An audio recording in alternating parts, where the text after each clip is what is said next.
একজন মেম্বার সে একটা ওয়ার্ডের চেয়ার নিয়ে টানাটানি করে, একজন চেয়ারম্যান কাউন্সিলের চেয়ার নিয়ে টানাটানি করে, একজন এমপি সে একটি আসনের চেয়ার নিয়ে টানাটানি করে, একজন উপজেলা চেয়ারম্যান উপজেলা পরিষদের চেয়ার নিয়ে টানাটানি করে, একজন মন্ত্রী মন্ত্রিত্বের চেয়ার নিয়ে টানাটানি করে, প্রধানমন্ত্রী প্রধানমন্ত্রিত্বের চেয়ার নিয়ে টানাটানি করে। কিন্তু ফেরাউন ছিল এমন একজন, সে পৃথিবীর সব চেয়ারটাকে উপেক্ষা করে আল্লাহর চেয়ার নিয়ে টানাটানি করতে চেয়েছিল। বলেন ঠিক কিনা? তার মানে পৃথিবীর সব ক্ষমতাধরদের থেকে অত্যন্ত বড় ক্ষমতাধর নিজেকে মনে করেছিল না করে নাই? মনে শুধু করাই নাই, বরং তার প্রকাশ করেছিল। সবাইকে বলেছিল আমি রব, তোমরা আমাকে মেনে নাও, আমাকে মেনে নাও। আর আল্লাহ রাব্বুল আলামিন মুসা আলাইহিস সালামকে দিয়ে বলল, যাও ফেরাউনকে সাবধান করো, তারে বলবা আমি নবী হয়ে এসেছি। যদি বিশ্বাস না করে তাইলে তুমি মুজিজা দেখাবা। সেই মুজিজা হলো তোমার হাত তোমার বগলের নিচে রাখবা, তারপরে বের করবা, আলোর ঝলকানি দিতে থাকবে, তারপরে আবার ওটা যখন হাত বগলের নিচে দিয়ে দিবা তখন সেই আলোটা নিভে যাবে, এটা দেখাবা। যদি তাও বিশ্বাস না করে হাতের লাঠিটা ছেড়ে দিবা, এই লাঠিটা সাপ হয়ে যাবে, আবার ওই সাপের ল্যাজটা ধরবা, অমনি লাঠি হয়ে যাবে, এটা দেখাবা। এটা দেখানোর পরে ফেরাউন বলল আমি মেনে নিলাম। মেনে নিলাম বলিল, তাহলে কোশ্চেন না কেন? আসলে ফেরাউন এর পরেও মানে নাই, কারণ ওদের ব্যাপারে আল্লাহ বলেছেন খতামাল্লাহু আলা কুলুবিহিম ওয়া আলা সামঈহিম ওয়া আলা আবসারিহিম গিশাওয়াত ওয়া লাহুম আযাবুন আযীম। আল্লাহ ওদের ব্যাপারে ওদের যতই সতর্ক করা হোক না কেন, ওদের অন্তর আর চোখের উপরে আল্লাহ সিল, ওদের অন্তর আর কানের উপরে আল্লাহ সিল মেরে দিয়েছে, আর চোখের উপরে আবরণ ফেলে দিয়েছে।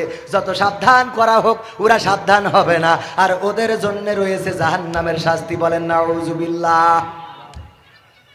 এখন ফেরাউন যখন মানল না, আল্লাহ বলল এবার ফেরাউনরে একটা ওয়াজ শোনাও।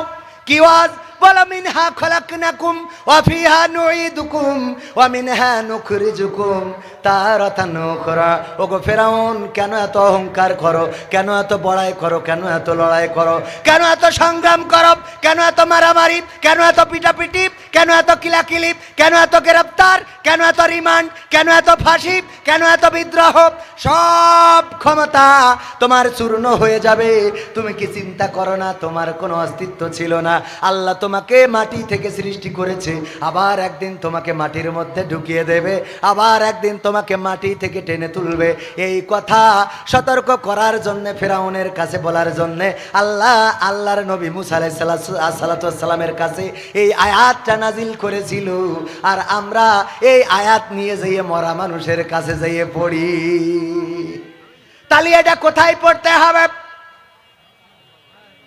এই গ্রামে সবচেয়ে বড় যে সুদখোর, তার কানের কাছে যাইয়ে বলতে হবে মিনহা খলাকনাকুম ওয়া ফিহা নুঈদুকুম ওয়া মিনহা নুখরিজুকুম তারাতান উখরা।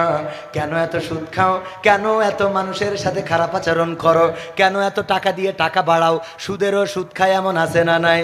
সুদেরও সুদ খায়। এইগুলো করে লাভ কি? একদিন তো মারা যাওয়া লাগবে। আল্লাহ মাটি থেকে বানাইছে, আবার কবরে ঢুকাবে, আবার জীবন্ত করে উঠাবে। এই গ্রামের ওয়ার্ডের যে মেম্বার, সেই মেম্বারের কাছে যায় বলতে হবে গো মেম্বার, কিসের ক্ষমতা, কিসের অহংকার? বিজেপির কার্ড কেন তুমি তোমার শালীর নামে দিয়ে ধুইছাও? বিধবা ভাতার কার্ড শালীর নামে দিলে তোমার কি মনে হয় না একদিন মারা যাওয়া লাগবে? মাটি থেকে বানাইছে, মাটিতে ঢুকাবে, মাটি থেকে উঠাবে। বুঝতে পারছেন? ওয়াজ কোনে করতে হবে? চেয়ারম্যানের কাছে যেয়ে বলতে হবে, চেয়ারম্যান সাহেব, কিসের ক্ষমতা, কিসের বড়াই, কিসের লড়াই, কিসের অহংকার, সব ফেলে রেখে চলে যেতে হবে। একদিন কবর দেশের বাসিন্দা হতে হবে, আবার কবর থেকে উঠাবে, আবার কবরে ঢুকে যে আল্লাহ রাব্বুল আলামিন জীবন্ত করে উঠাবে। এই আয়াত পড়তে হবে এমপির কাছে, মন্ত্রীর কাছে, এই আয়াত পড়তে হবে প্রেসিডেন্টের কাছে, প্রধানমন্ত্রীর কাছে আপাতত দরকার নেই, কিন্তু এই আয়াতগুলো ক্ষমতাশীল যারা তাদের কাছে পড়ার দরকার আছে না নাই?